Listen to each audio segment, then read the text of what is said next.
Olá pessoal, tudo bem? Bom dia. Espero que todas e todos estejam bem dentro das possibilidades, que suas famílias também se encontrem em boas condições.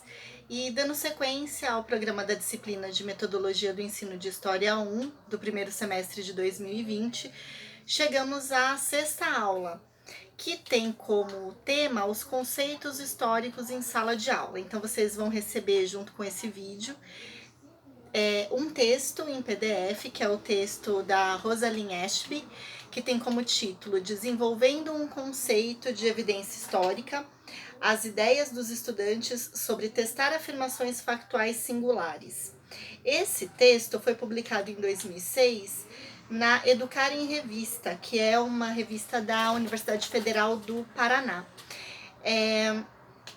Esse é o único texto que vai chegar até vocês, mas no nosso programa havia ainda a sugestão de um texto do Olien Gonçalves Bezerra, que é o capítulo, né, que tem como título Ensino de História, Conteúdos e Conceitos Básicos, que está numa coletânea da editora Contexto, que é História na Sala de Aula, Conceitos, Práticas e Propostas, que é um livro que, enfim, para o ensino de história tem vários textos ali que são curtos, mas que trazem questões interessantes, e em outros momentos vocês vão acabar vendo essas referências.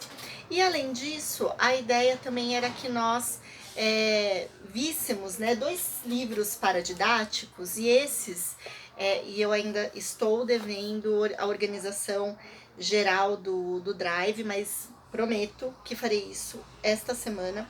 Mas tenho quase certeza que no arquivo que vocês têm acesso, tem os PDFs desses 2 livros paradidáticos, A Democracia Pode Ser Assim e O que São Classes Sociais. Enfim, fica como sugestão também, mas de qualquer maneira, hoje a gente vai se debruçar um pouco mais sobre o texto que vocês receberão em PDF.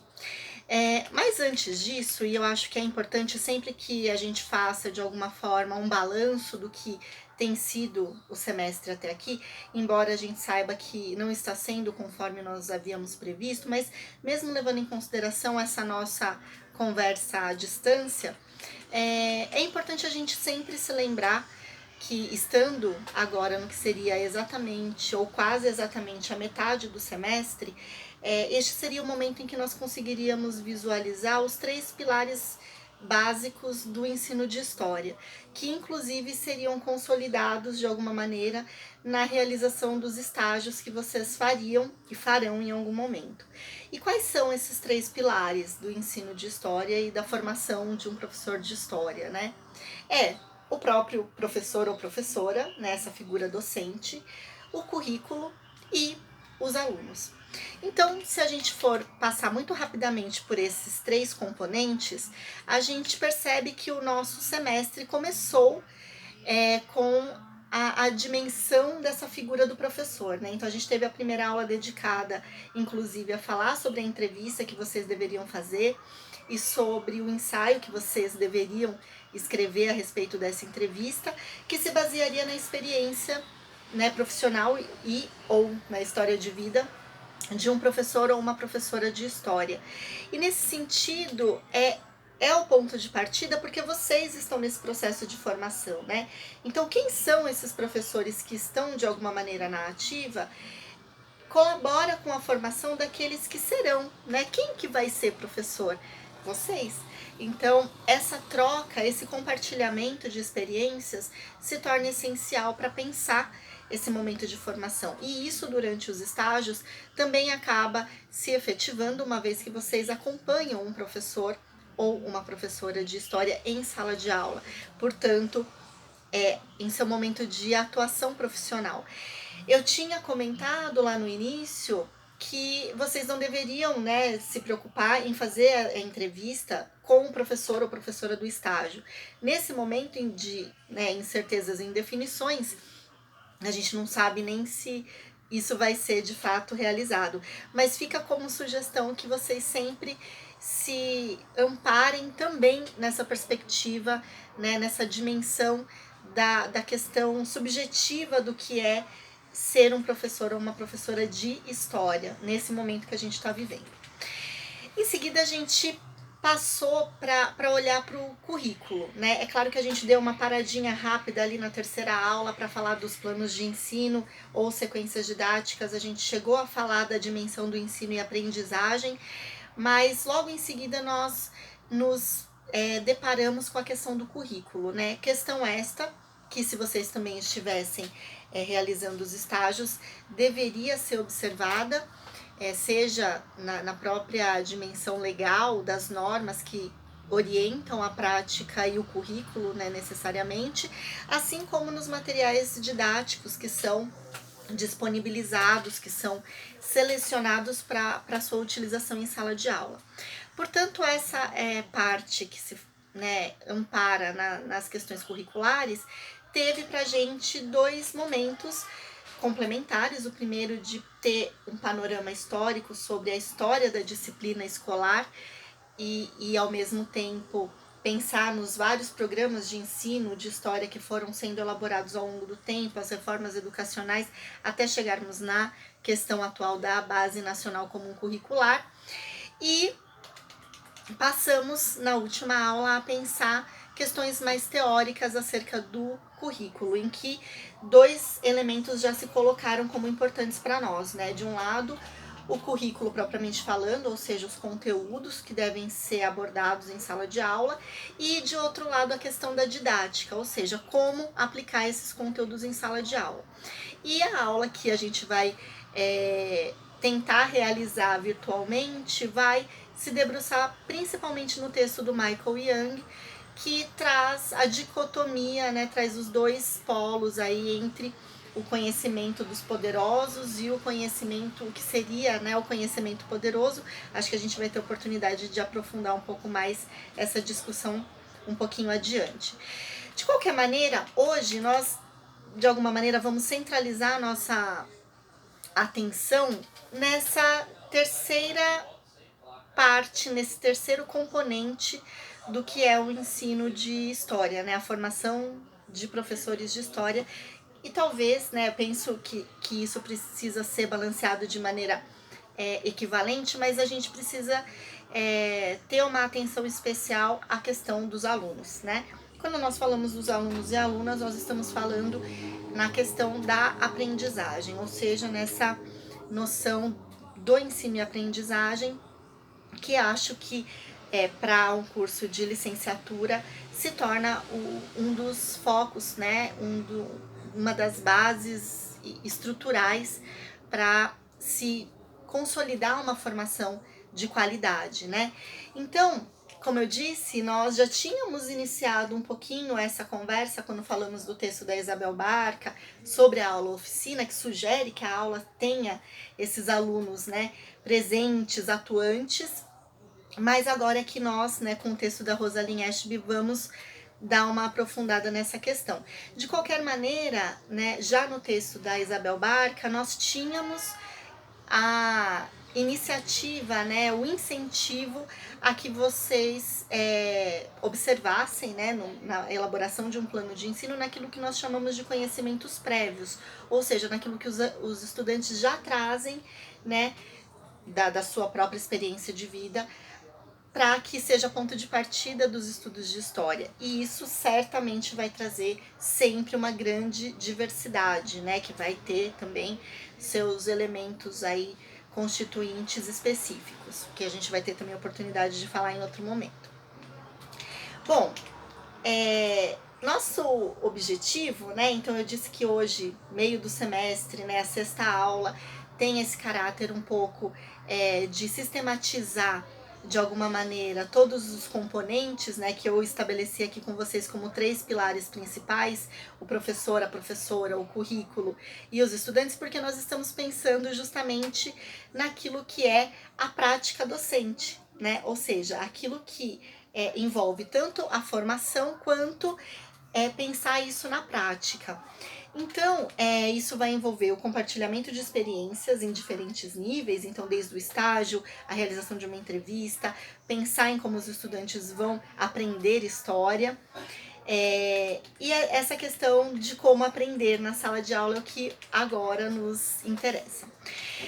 Vocês sabem que geralmente os professores de história, licenciados, eles atuam sobretudo a partir do 6º ano, né? O que seria o ensino fundamental 2 e o ensino, aí indo até o ensino médio, os cursinhos pré-vestibulares, etc.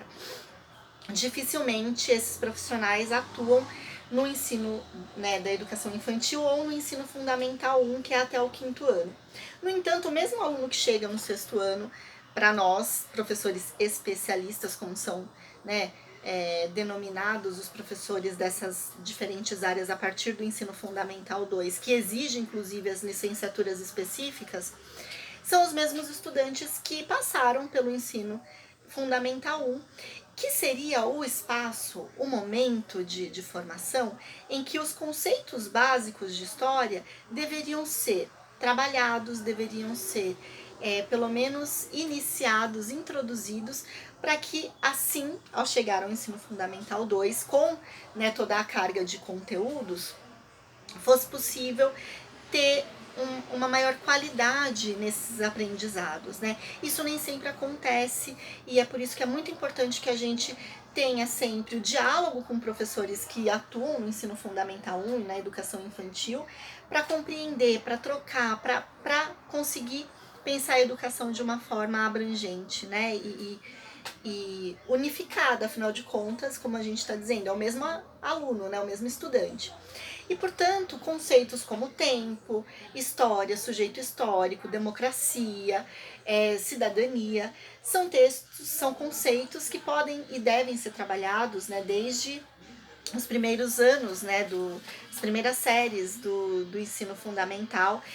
E é por isso que um dos textos, né, do Rollin, por exemplo, traz justamente esses como os conceitos principais, né? E acho que vale muito a pena também a leitura quando vocês tiverem oportunidade. E é por isso que eu também sugeri os livros paradidáticos, que a gente pode imaginar que eles, né, são mais apropriados para estudantes mais novinhos. No entanto, eles também podem ser utilizados com outras turmas, enfim, dá para pensar uma série de coisas. No entanto, o texto da Rosalind Ashby, ele é muito mais específico e aprofundado, e ele vai destacar a questão do conceito de evidência histórica. Então, esse é um texto, tô até com ele aqui, deixa eu ver, não, tá aqui. Esse é um texto que ele, né, como eu disse, ele foi publicado em 2006 e ele foi traduzido, né, por professoras que são da Universidade Federal do Paraná, que vale a pena ressaltar, que é uma universidade que tem um grupo muito interessante, que tem uma produção bastante importante no campo do ensino de história. Então a gente vai encontrar, por exemplo, a Maria Auxiliadora Schmidt, que é uma das tradutoras desse texto, também na nossa bibliografia, ou seja, é um grupo que tem essa relevância e tem um diálogo importante a respeito desses assuntos. Mas eu particularmente tenho algumas ressalvas a respeito dessa tradução. Não sei o que vocês vão achar, mas a gente pode conversar sobre isso, né, mais adiante.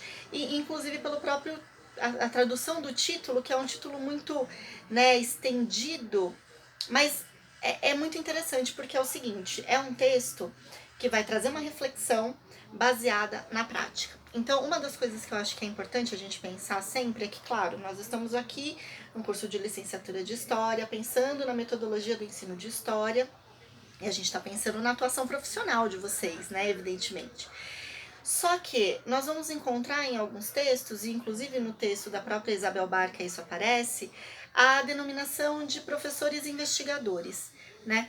Ou seja, é possível que a gente pense, e é até recomendado que assim seja, que além da sala de aula ser o espaço de atuação profissional, também possa ser um espaço de produção de conhecimentos e um espaço de pesquisa, né? E é nesse sentido que esse texto se encaixa. A sala de aula ali é também um espaço de pesquisa. E essa pesquisa é desenvolvida dentro de um projeto maior, que é um projeto inglês, chamado Projeto Chata, Conceitos de História e Abordagens de Ensino, e né, no âmbito desse projeto que foi desenvolvida essa atividade. E é uma atividade que tem uma amostra com estudantes de 4 séries diferentes que estão distribuídos em diferentes escolas. Isso também é um tópico que depois eu vou mencionar mais detidamente. Mas quais são as séries, né? O terceiro ano, o sexto, o sétimo e o nono ano. Então, a atividade que vai ser proposta é a mesma para todas essas séries, e vale a pena ressaltar que as escolas que vão ser contempladas, elas estão em lugares diferentes. Então, existe uma tabela que está na página 156, que menciona, né, as escolas que estão na zona urbana, em cidades pequenas, na zona rural, e isso também deveria ser aspecto a ser observado, mas nesse texto pelo menos não foi. E de qualquer maneira, né, fica aí como uma questão importante para que a gente pense nos nossos próprios projetos, nas nossas próprias reflexões. De qualquer maneira, a atividade se baseia em duas afirmações históricas que devem ser checadas pelos estudantes, né? E todo o desenvolvimento do texto vai ter essa toada. De qualquer forma, a proposta geral é discutir o desenvolvimento do conceito, né, de evidência histórica entre os estudantes, e para isso vai haver uma necessária relação entre as afirmações sobre o passado e os trabalhos realizados com as fontes, né? Então é através desses dois pontos, né, as afirmações sobre o passado e os trabalhos com as fontes, que seria possível então esse desenvolvimento do conceito de evidência histórica. Enfim, foram propostas, né, então, duas afirmações para esses estudantes que vocês vão encontrar no texto, mas que se referem basicamente à existência, né, à ocorrência de uma batalha, e uma segunda afirmação, ainda dentro desse mesmo âmbito desta batalha que teria ocorrido, da morte de cerca de 960, se eu não me engano, saxões, por um único homem, o Arthur.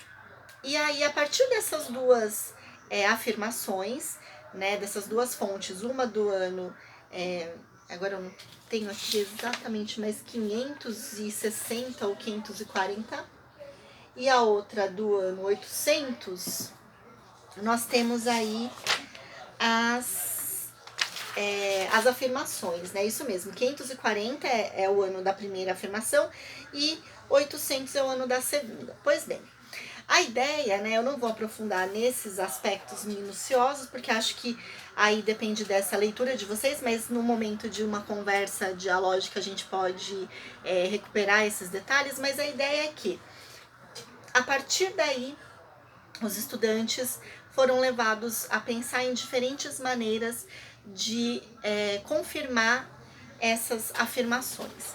E aí foram detectadas, né, algumas possibilidades, das quais estão aí desenvolvidas no texto as seguintes. Então, primeiro, a recorrência, né, recorrer a livros e a autoridades, né, e a peritos, ou seja, para que nós saibamos se de fato essas coisas aconteceram, é necessário perguntar para um professor, para um historiador, ou buscar nos livros, né, o que faz sentido.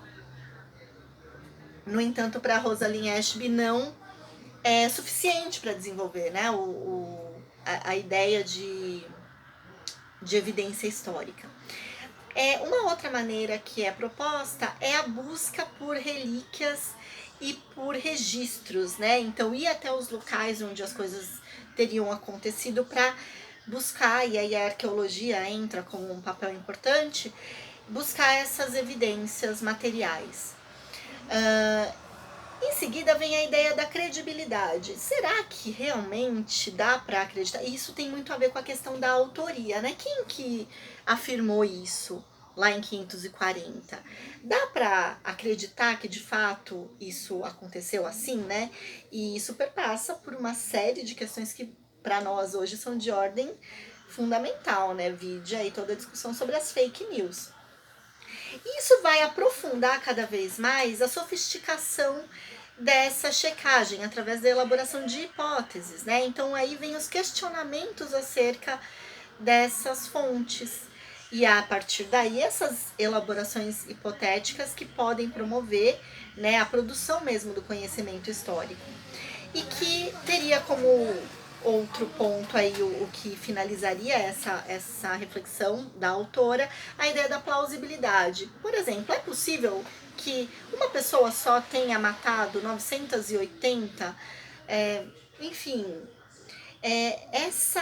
esse ímpeto questionador, que é o que se deseja sempre, né? É o que está sendo colocado, é o que está sendo testado, é o que está sendo incentivado nessa atividade. E dessa maneira, segundo a Rosalind Ashby, seria possível desenvolver essa dimensão do conceito de evidência histórica. Como eu disse, é um texto que vale a pena a leitura e que a gente pode aprofundar, né, determinados aspectos depois, né, num segundo momento. No entanto, é um texto e é um assunto que pode trazer para a gente uma série de reflexões que são muito importantes e eu gostaria de lançar algumas delas agora. Em primeiro lugar, é pensar na própria formação dos professores, né? E no papel que esses professores exercem nessa formação dos estudantes. Ou seja, nós estamos aqui pensando agora na dimensão muito mais do ensino e aprendizagem, mais ainda na questão da aprendizagem, né? Então, qual é o papel dos professores para que os estudantes de fato aprendam? O que nós queremos que seja aprendido? Então, a ideia de um currículo pré-existente, ao qual nós temos que nos adaptar, aparentemente não nos confere autonomia para escolher o que nós individualmente achamos que deve ser ensinado no campo da história, né? Então o currículo ele traz, quando a gente fala a partir do 6º ano, que é esse âmbito da atuação de professores de história licenciados, nós temos listas de conteúdos que têm que ser aplicados. Eu acho que vocês que devem ainda ter bem fresco na memória os momentos da educação básica, né? Eu acho até que é um exercício importante que a gente faça de tentar descrever uma aula de história. Como que é uma aula de história, né? Na educação básica. Então, assim, eu não sei, vocês gostariam muito, inclusive, de ouvir vocês, mas assim, em geral são aulas expositivas. Os professores de história e de humanas, de modo geral, são professores que têm dificuldade de chegar no final do conteúdo, no final do ano, né? Como se nunca fosse possível, e é evidente, porque existe um número restrito de aulas. É uma série de exigências relacionadas a cada escola, que envolvem, por exemplo, as avaliações, quando não pensar em avaliações externas. Enfim, gente, tem muita coisa que está envolvida aí. Mas o fato é que, seja por qual desses motivos, né, nós estejamos falando, as aulas de história em geral são um conjunto de afirmações sobre o passado feitas pelos professores. E eu, claro que a minha formação foi há muito mais tempo do que a de vocês, mas eu não me lembro de ter muitas aulas com este formato investigativo, que inclusive é uma das coisas que o texto traz e que eu acho que é muito interessante, já que nós pensamos no currículo, né? Nós falamos do currículo de maneira centralizada nas últimas aulas, e será que o currículo está prevendo, está valorizando esse aspecto da investigação histórica no currículo de história? Né? E de que maneira que nós, professores, na medida em que achamos que isso é importante, podemos inserir isso na nossa prática? São muitas questões que acabam sempre esbarrando nas exigências técnicas, nas exigências políticas, muitas vezes, mas o fato é que existe um conteúdo pré-definido que é muito extenso, né? E isso muitas vezes, isso nós vamos ter inclusive a oportunidade de falar mais adiante também, é um impeditivo de aprofundamento, por exemplo, dessas habilidades e competências que estão relacionadas a essa investigação histórica, né? E nesse sentido, né, essa ideia da investigação histórica está diretamente relacionada com a utilização de fontes, né, em sala de aula. Então, gostaria muito de saber como que isso fez parte da educação histórica de vocês, né, ao longo da educação básica. Então vamos deixando essas como questões para serem ainda desenvolvidas. Mas o fato é que nesse momento de formação, nós sim temos referências da nossa própria história, né? Então, os professores que nos inspiraram, que nos inspiram, né? Um pouco, nós somos o resultado de um pouco de tudo isso que vem da nossa história. Mas também esse momento de formação é muito importante, porque é quando nós nos deparamos com aquela máxima que, inclusive, nos primeiros dias de aula que nós tivemos aí a oportunidade de conversar, já foi trazido à tona, que tem a ver com saber diferenciar, né, o componente, o conteúdo da história enquanto ciência, que faz parte da nossa graduação, é o que nos confere aí o status de historiadores e de historiadoras, é o que nos confere a autoridade para falar dessa perspectiva. No entanto, isso não é suficiente para que a gente pense no que é o ensino de história no âmbito escolar.